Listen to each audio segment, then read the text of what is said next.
Hi, everyone. Welcome. It is Wednesday. It's Wednesday. I look forward to Wednesday with you. I appreciate you saying that. And with you. We have some things to cover. I think one of the first things we want to talk about is our causes. Josh Campbell from Guatemala has been sending amazing videos. I put the link last week. I'll put it again just because they're so cool. Thank you for contributing to that. The cause that we're focused on right now is still the Freedom Boys. We are going to go one more week with the Freedom Boys initiative, as we have the option for in-person worship here at church. We have offering boxes. Maybe you can see it in the shot here.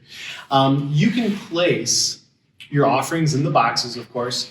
We're going to assume that any gifts placed in the boxes are going to be for what we used to call first fruits, or basically Georgetown ministries. However, if you simply label them for one of our causes, the folks will sort that out and they'll be directed into the right spot.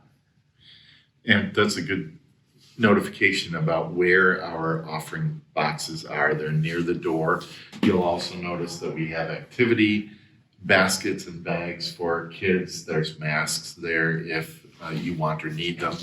And we're not doing anything in the worship service that draws attention to offerings. So that's an opportunity, if you're coming, to put it in there in the box either before the service or after the service.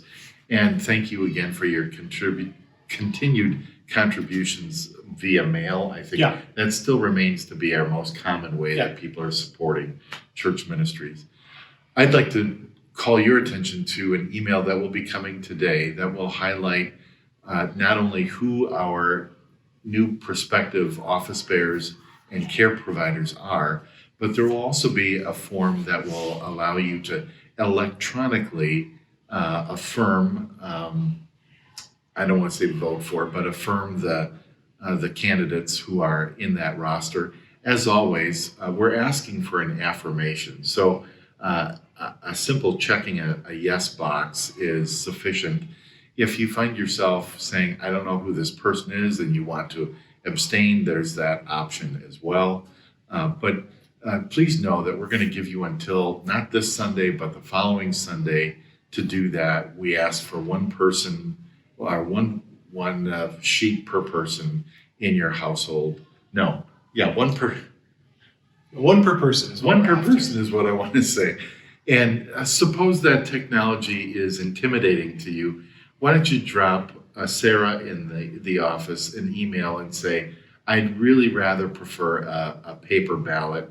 That would be, we want to accommodate whatever technological fears you might have. We also are going to send those to people who don't have email. But our preferred option is for you to use the electronic version of affirming. It's a Google form. It should be real familiar to you if you've gone down that road with Google Forms.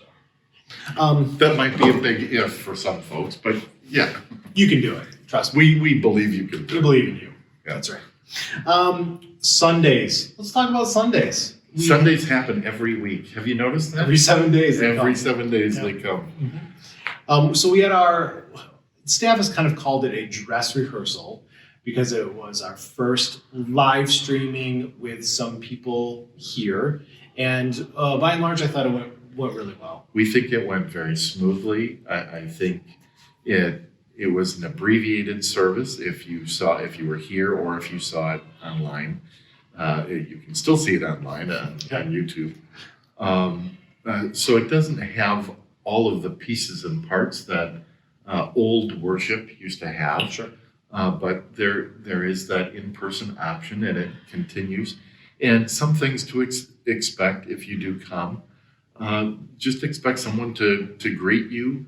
Expect someone to usher you in and out. Eric uses the analogy to say, imagine a wedding where you come into someone's seating you, where you come into some music that's either being sung or played, and imagine someone helping you out. And what we want to do is get you out of the building and then encourage fellowship to happen outside. When you come, if you choose to come, we encourage you to wear a face covering, wear a mask. While you especially are coming in and interacting with people, it shows some kindness and deference to other people. So regardless of how you're thinking about masks these days, it's a nice step to show that you're taking other people seriously. And there are some folks here who would really appreciate it. We have volunteers, and we have others who were here on Sunday who I think are hopeful that we have even more people who continue to wear a mask. We're not requiring them. We're not going to have bouncers, but we encourage you. No, we do. Also, please know that the gathering area is pre-set up, and it's remains set up for the duration. So when you come into church, you have the option of, when you come into the church building, because we are the church, when you come into the church building, you'll have the opportunity to go into the sanctuary or in the gathering area. And on Sunday, we had people who chose either one of those. There are no mailboxes. There's nothing here for you other than a restroom. And Penny Jose is even rolling out a cart of books outside for those who may want some resources. So, this Sunday will be much the same as last. If we happen to need more space, we're going to do that in the summit. But otherwise, the live stream option is still a really nice option for a lot of people who are choosing that. The tech team has done a spectacular job in getting all those pieces in place. So we should be ready again. I was at rehearsal last night. Praise team is sounding good, so we should be good to go for Sunday. And we're noticing too that at least the input that I'm getting from congregation members, an appreciation for the live stream, and it's different, but I think there's enough continuity with what was that it's certainly familiar. And for the many of you who are still choosing to be at home, we affirm that choice for you and for your family. And we want you to know that we don't want to pressure you into feeling like you really need to be here. We want people to have the freedom to make the choices that they need to make. We also want to commit to you that we are going to continue to try and be as inclusive as we can, to not only engage those who are physically here, but also engage the camera, because we know that the majority of Georgetown folk are not physically present, at least at this time. Anything else we should add? I don't know. You always do such a good job, so maybe kudos and thank you. Thanks, everybody. Have a terrific week. Christ's peace to you.